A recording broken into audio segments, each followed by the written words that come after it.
We are here today in New York during Climate Week and the UN General Assembly, coming together with CEOs and executives from all walks of life to hear directly from them on how they can help to create sustainable impact through their businesses. European Economics was formed in 2009 and has become recognized as a pure player consultancy in public funding for strategic projects. In this interview, we will speak to European Economics founder Mark Isabel. Hi Mark, great to see you. Hi Alison, nice to see you. Thanks for coming today. About what separates the organization from other consulting companies.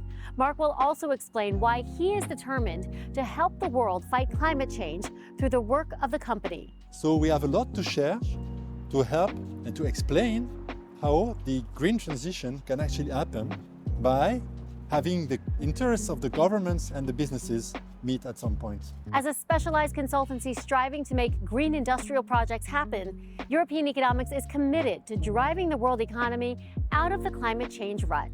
How does it feel to do work that's in your blood? Well, actually I grew up in the countryside in France, among a breathtaking view on the Pyrenees, and this is the dough I'm made of.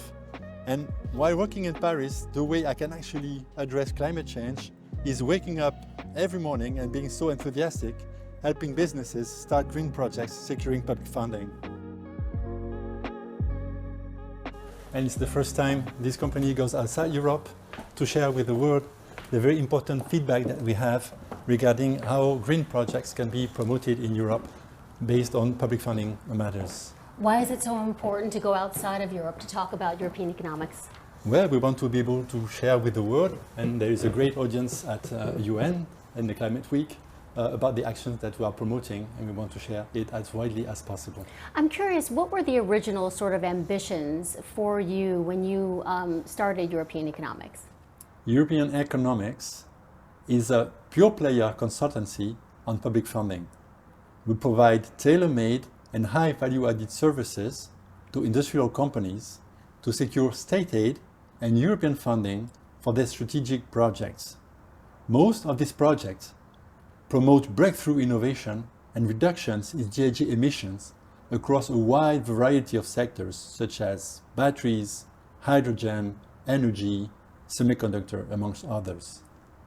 At the time I started European Economics 15 years ago, I would never have dreamt of it becoming such a dream team of 10 bright employees with such an impressive track record and strong reputation amongst businesses and governments. European Economics grew steadily over the 15 years, but on a very sound business basis, meaning that we have a huge potential for future growth. What do you think separates European Economics from the others? Because you do have competitors, but what makes European Economics stand out? European Economics' core strategy is to focus on delivering services around public funding for strategic projects. We've been progressively adding more services in concentric circles to have a very sound basis for growth. But most of all, what we do is to leverage on our highly skilled team of consultants, all PhDs in economics, to focus our services on strategic projects. That means projects that have costs in the range of 100 million euros and that will impact the trajectories of their promoters in the medium to long term. Think, for example, of European steelmakers. With our support, they secured more than 5 billion euros last year to execute the transition from coal to hydrogen, clean hydrogen, to produce CO2-free steel. This is an incredible revolution. They had been producing steel based on coal for more than 150 years. And this revolution, this green revolution, was triggered by European Economics, promoted by European Economics. So every day we promote the climate transition. And on what you said with industrial companies, why is it so important to really target industrial companies? And why could it be so hard for them to not just recognize the need for changes in their own companies? What do you think are the biggest challenges there? Well, I think now, today, industrial companies are really echoing the great concern about climate change and responsibilities in society at large. They know that they will have to invest huge amounts and time to develop green projects, green products, green processes. The problem is not that they don't have the money to do so. The problem is that the green cannot find its way onto the market because it's much more expensive than the gray. You may fancy a bamboo straw to drink your preferred beverage, but not if it costs twice as much as a plastic straw. But someone has to pay for the so-called green premium. This is what the economists call a market failure. And it's the government's role to correct this market failure, meaning that a government might allocate a grant to that company to develop, industrialize, and commercialize the bamboo straw. Hence, actions of governments and businesses are complementary to make the climate revolution, the green revolution happen. Talk with me about the dimensions of European economics on what it offers clients. Well, when you ask European economics clients about public funding, they will always say that it's a jungle. And you should never enter a jungle without a professional guide. This is where European economics brings a lot of value. European funding opportunities, public funding opportunities, are uncountable.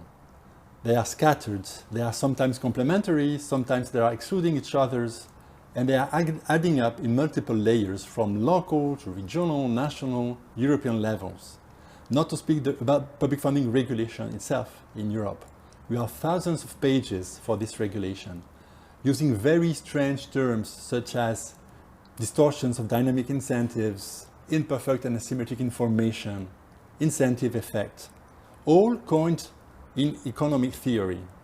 This is where European economics brings a very high value. First, we act as a compass. We help our customers, our clients, find the right direction in that jungle. Second, we act as an architect. We are able to design the best public funding solutions for every project and every company. Third, we act as an interpreter because the words in the regulation are so difficult. We are able to explain to our clients what the regulation is really about and how it will best apply to their businesses and their project. Fourth, we act as a catalyst. We help the companies accelerate the decision-making process and reach final investment decisions in an optimal timeline. We bring a lot of value to our customers and we have a great impact on climate transition. Mark, why is it important to you to dedicate your time to helping the world fight climate change? I was born in Paris, but my parents, young physicians at that time, rapidly moved to the countryside in the most southwestern part of France. So I grew up in an old farm that my parents renovated, surrounded by fields and crops and cattle and a wonderful view, breathtaking view of the Pyrenees. This is the dough I'm made of, and it will never leave me. But now I live in Paris, contrary to my youngest brother. This guy is a farmer and an environmental activist in a rural area, and he's planting trees by thousands every day. So how can I take action for environmental protection and against climate change? Well, I've been teaching environmental economics at university in 2003, at a time when the human impact on climate change was still highly debated.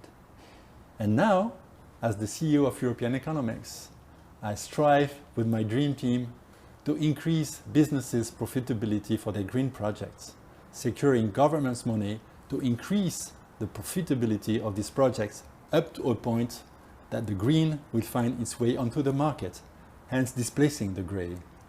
So I wake up every morning enthusiastic about fighting climate change this way and having such a great impact. Mark, thanks so much for your time today. Thank you. European Economics isn't just a consulting company that offers a one-stop shop for clients who want to design and implement turnkey state aid and European funding solutions for their strategic projects. What sets European Economics apart from all the others? A desire to create a more sustainable planet. The company does this by doing good for its clients and for society at large.